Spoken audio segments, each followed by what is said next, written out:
Seja muito bem-vindo ao Momento da Saúde aqui no programa Encontro com a Vida. Quarta-feira, começando bem o dia, com orientações claras e importantes para a sua saúde e saúde da família.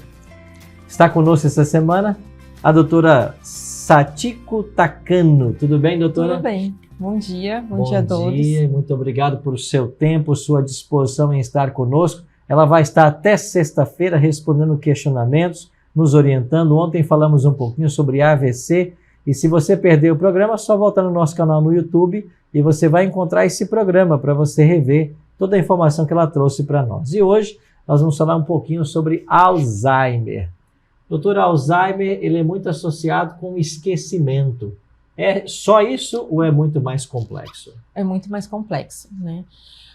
A doença de Alzheimer é a principal demência. O que é a demência? É o paciente ter alterações tanto da memória, cognitivas, da linguagem, que atrapalham a vida dele do dia a dia. Então, ele começa a ter dificuldades, né, no dia a dia. O Alzheimer, a doença de Alzheimer é a principal causa de demência. Ela está muito associada com pacientes mais idosos, né? Então, o principal fator de risco do Alzheimer é que a gente vive mais, né, mais do que antes. Quais são os sintomas? Realmente o esquecimento eu acho que é o mais importante no Alzheimer, né? Uma característica é que esse esquecimento é um esquecimento dos fatos recentes. Então, muitas vezes, esse paciente, esse idoso, que normalmente são idosos, eles são pacientes que lembram muito do passado, mas começam a esquecer o que fizeram no dia a dia, né?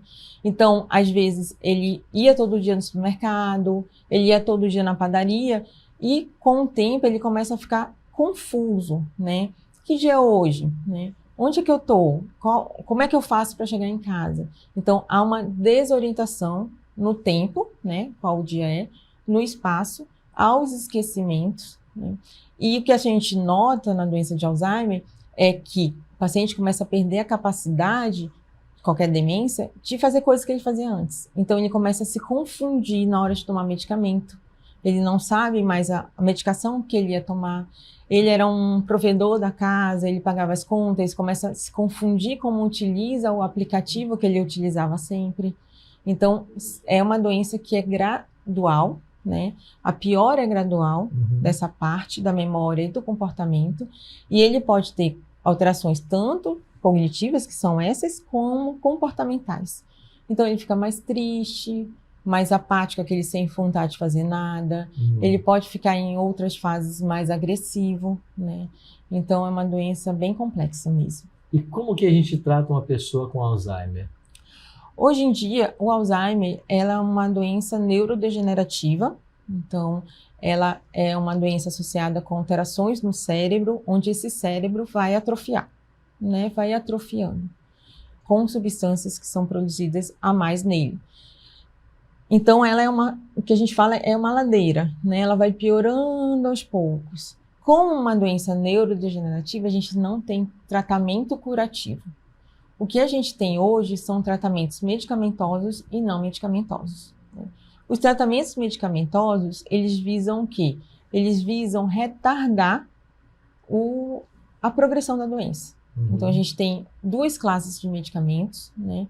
São anticolinesterásicos e a memantina, que são utilizados em determinadas fases do Alzheimer e que fazem com que essa doença vá mais lentamente. Eles podem ajudar no comportamento desse paciente, né, que já está com essa doença. E hoje em dia, não no Brasil, mas fora do Brasil, a gente já tem os anticorpos monoclonais, né? Nos Estados Unidos, na Europa já surgiram, que são medicamentos que você utiliza um paciente que não tem ainda a doença, a demência, mas tem um comprometimento cognitivo leve com alterações características da doença, ou uma demência leve na doença de Alzheimer, e ele faz com que uma substância, que é o beta-amiloide, diminua no cérebro. E isso faz com que esse paciente tenha um ganho na memória e meio estacione a doença. Então, um futuro, talvez, para o Brasil, ainda não temos aqui. A gente ouviu falar que quanto mais você forçar a mente, no sentido do aprendizado, etc., mais você previne o Alzheimer. Isso é verdade ou isso é um mito? Tem um trabalho que saiu há algum tempo do Lancet, que é uma revista, que mostra quais são os fatores de risco para você ter uma demência, em geral, entre elas o Alzheimer. Então, ele dividiu em idades. Pacientes mais jovens, o que vai fazer com que você tenha uma proteção, né, ou um fator de risco? É baixa escolaridade. Quanto mais você estuda desde criança, e isso não para em relação ao adulto, mas quando criança, mais conexões cerebrais, mais reserva cognitiva você tem e menos chance de ter qualquer demência, entre elas o Alzheimer.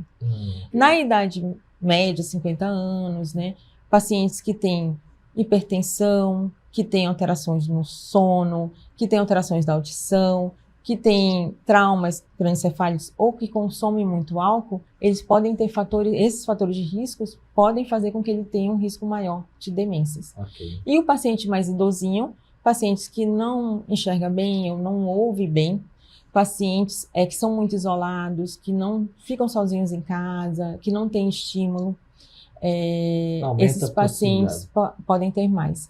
Uma coisa interessante é que aprender algo novo forma mais conexões. Então, assim, eu não vou aprender agora uma língua diferente, eu vou aprender um instrumento musical.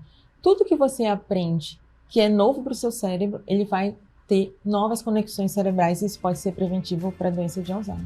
Excelente. Então fica aí o desafio, né? Vamos prevenir o Alzheimer aprendendo sempre. Aliás, todo dia é dia de aprendizado, né? Uma nova língua, um novo instrumento musical, uma nova matéria, uma nova faculdade, nos desafiar. Isso vai nos proteger e nos guardar. Obrigado, doutora. Obrigada. Por suas orientações de hoje. Amanhã você volta? Sim. Vamos falar um pouquinho amanhã sobre epilepsia, tá? Esse é o tema de amanhã e você não pode perder.